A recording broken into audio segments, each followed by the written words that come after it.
अगला चुनाव 2029 one nation one election होगा। देखिए, तो संसद को निर्णय करना है, परंतु भारतीय जनता पार्टी जरूर प्रयास करेगी और उसको जमीन पर उतारेगी।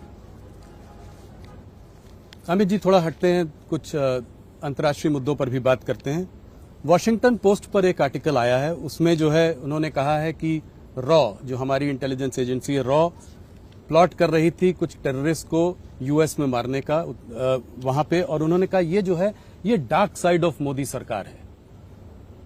इसका पहले कनाडा में भी आपको पता है। देखिए, इस प्रकार की रिपोर्ट के आधार पर, इतनी गंभीरता से मीडिया के रिपोर्ट के आधार पर नहीं सोचना चाहिए। अगर कोई कॉन्क्रीट आरोप है तो एजेंसियां उसका जवाब देगी। अगर कोई सरकार डिप्लोमेटिक मेथड से हमारे साथ चर्चा करती है तो हम इसका जवाब देंगे।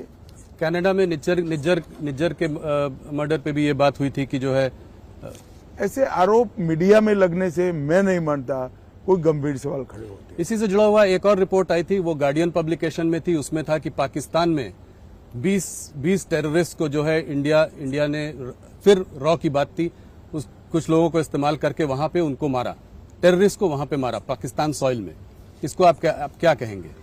देखिए, किसने मारा ये तो ढूंढने का सवाल है, परंतु मैं इतना निश्चित रूप से मानता हूं कि ये तो एक्सपोज हो ही गया कि पाकिस्तान की सॉइल पर भारत में आतंक फैलाने वाले लोग थे। प्रधानमंत्री जी भी कह रहे हैं, आपके काफी वरिष्ठ नेता भी कह रहे हैं कि अब ये भारत वो भारत नहीं रहा जो कि खड़ा होकर साइड से तमाशा देखेगा। ये भारत वो है जो घर में घुस कर मारता है। इस पर आपका क्या विचार है? निश्चित रूप से सर्जिकल स्ट्राइक और एयर स्ट्राइक करने के बाद पूरी दुनिया समझ गई है कि भारत की सीमा और भारत की सेना इसके साथ छेड़खानी नहीं करते, वरना जवाब मिलता है। ये वेस्टर्न प्रेस में पिछले कुछ महीनों से तमाम आर्टिकल आ रहे हैं जो कि भारत में इलेक्टोरल ऑटोक्रेसी, तानाशाही, तमाम तरह की बातें करते हैं। इसको आप कैसे देखते हैं? क्या कोई इसमें, ये इलेक्शन के समय में ये जो बार बार पिछले 3-4 महीनों में आता है, इसमें कोई आप साजिश देखते हैं?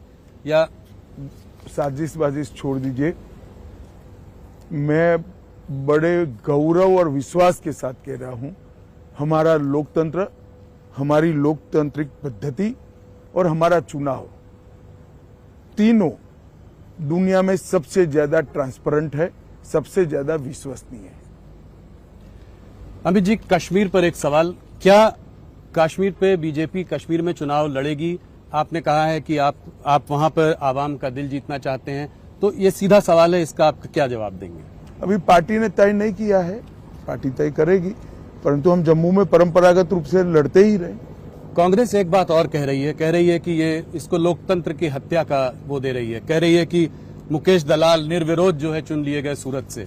अभी इंदौर में भी ऐसा हुआ है। देखिए, इस देश में 37 लोग निर्विरोध चुने गए और उसमें से सबसे ज्यादा कांग्रेस के चुने गए। तब तो कांग्रेस ने ऐसा नहीं कहा।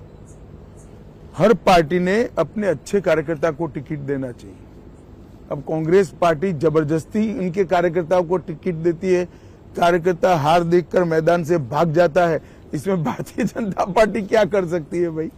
इनके उम्मीदवारों को टिकाने का काम हमारा नहीं है, उनका है। अभी एक मुद्दा और आज उठा है, जो है कि कनाडा के प्रधानमंत्री जस्टिन ट्रूडो एक भारत विरोधी सभा अटेंड कर रहे थे, जहां खालिस्तान के नारे लगे, प्रो खालिस्तान नारे लगे। वहां पे प्रधानमंत्री और कुछ कैबिनेट मिनिस्टर्स के जो है पोस्टर लगे, जिसको कि कहा ये वांटेड हैं। इसको आप कैसे देखते हैं? इस पे क्या कोई भारत कोई कड़ा विरोध करेगा? भारत सरकार ने वहां के राजदूत को आज सम्मन किया था जी, और उनसे एक्सप्लेनेशन भी मांगा गया है, नाराजगी भी हमारी व्यक्त की है हमने। तो इस पर और कोई कार्रवाई की अभी? इसका जवाब आने के बाद आगे बात होगी। अमित जी, आप इतना दौर कर रहे हैं, आप आज तीन अलग अलग प्रदेशों से यहाँ आए हैं, उसके बाद आपने हमको इतना समय दिया। कल भी मैंने सुना है कि 3 राज्यों में जा रहे हैं। इसको आप कैसे, इस तरह का पनिशिंग शेड्यूल कैसे मैनेज करते हैं? और ये काफी महीनों से आप कर रहे हैं। ये सालों से आदत है भाई। कार्यकर्ता था तब छोटे स्तर पर काम करता था तो भी दौरे होते थे, राज्य के होते हैं, अब देश के होते हैं। ऑपोजिशन की नींद उड़ाने में के लिए आप जाने जाते हैं, आप सो पाते हैं कि नहीं? मैं कभी नेगेटिव सोच के साथ काम नहीं करता। मैं मेरी पार्टी को जिताने के लिए काम करता हूं। हाँ, इससे किसी की नींद उड़ती है तो वो उनका प्रॉब्लम है, मेरी पार्टी को जिताना, मेरी पार्टी के लिए काम करना, ये मेरा दायित्व है और मैं उसको बहुत अच्छे तरीके से करता हूँ। अमित जी, आप हमारे संग जुड़े, आपने हमारे सवालों का जवाब दिया, साबरमती तट तक आप आए और यहाँ पे आपने हमसे बातचीत की, उसके लिए आपका बहुत बहुत धन्यवाद। धन्यवाद राहुल जी।